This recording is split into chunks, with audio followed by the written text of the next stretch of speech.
విదేశాల్లో చదవాలనుకుంటున్నారా? అయితే విదేశ్ కన్సల్ట్ ని సంప్రదించండి.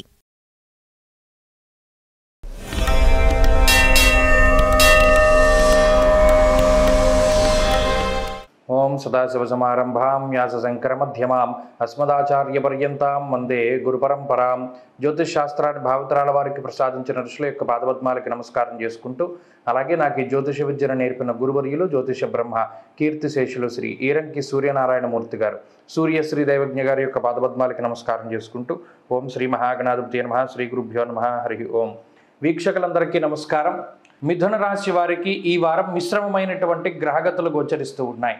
జన్మకుజుని యొక్క దోషము ఈ రాశి వారికి, అలాగే వ్యయగురుని యొక్క దోషం అధికంగా ఉన్నది. రాహువు, రవి, శుక్రగ్రహాలు, చంద్రుడితో కలిపి 4 గ్రహాల తాలూకు శుభ ఫలితాలు ఉన్నాయి. అయితే ప్రత్యేకించి ఈ వారంలో మానసిక ప్రశాంతత కొంత అధికంగా ఉంటుంది. చంద్రుని యొక్క బలం పరిపూర్ణంగా ఉండడం, అటు ఆత్మకారకుడు ఇటు మనకారకమైనటువంటి గ్రహాలు గోచారంలో అనుకూలిస్తూ ఉన్న కారణం చేత కొంత ఆత్మవిశ్వాసం ఉంటుంది. ఏదైనా ఒక పని మనం చేయగలం అనుకునేటువంటి కొంత ఒక పట్టుదల కానివ్వండి, ఒక స్థైర్యం కానివ్వండి, ఒక ఆత్మవిశ్వాసం కానివ్వండి, ఇవన్నీ కూడా ఈ రాశి వారిలో ఉంటాయి.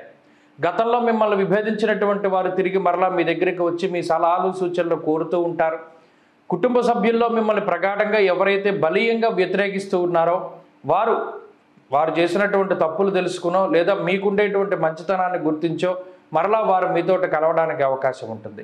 ఇలా బంధువుల మధ్య, స్నేహితుల మధ్య, లేదా కుటుంబ సభ్యుల మధ్యలో ఉండేటువంటి అనేక రకాలైనటువంటి మాట పట్టింపులు తగ్గడానికి ఈ వారం అవకాశం ఉంటుంది.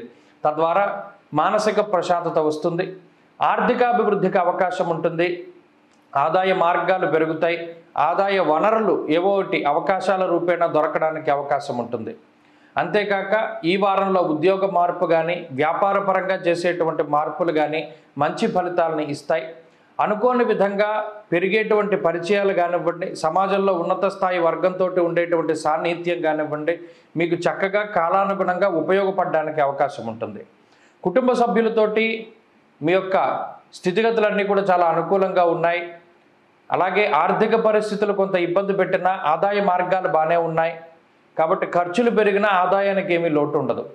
ఇక విద్యార్థులకి ఈ వారం ఉండేటువంటి గ్రహగతులు చాలా అనుకూలంగా ఉన్నాయి. దూర విద్య, విదేశీ విద్య, పోటీ పరీక్షలకు సంబంధించినటువంటి అంశాలు సానుకూలంగా గోచరిస్తూ ఉన్నాయి. అలాగే ఉద్యోగస్తులు, వ్యాపారస్తులు తమ రంగాల్లో రాణింపడానికి, వాళ్ళు తమ రంగాల్లో రేణింపు తీసుకురావడానికి వారు చేసేటువంటి ప్రతి చర్య కూడా మంచి ఫలితాన్ని ఇస్తుంది. ఇక స్త్రీలకు సైతం ఇదే రకమైనటువంటి గ్రహస్థితి అన్వయం అవుతూ ఉన్నది. స్త్రీలలో ఆత్మవిశ్వాసం పెరుగుతుంది. అనారోగ్య సమస్యలు తగ్గుముఖం పడతాయి. మిథున రాశి వారి వారం మరింత అనుకూలమైనటువంటి ఫలితాన్ని సాధించడానికై సుబ్రహ్మణ్య ఆరాధన ఎక్కువగా చేస్తూ ఉండడం చెప్పదగినటువంటి సూచన. ఈ వారంలో కలిసొచ్చేటువంటి రోజు ఆదివారంగా చెప్పవచ్చును. అదృష్ట సంఖ్య 9, అదృష్ట వర్ణము ఎరుపు.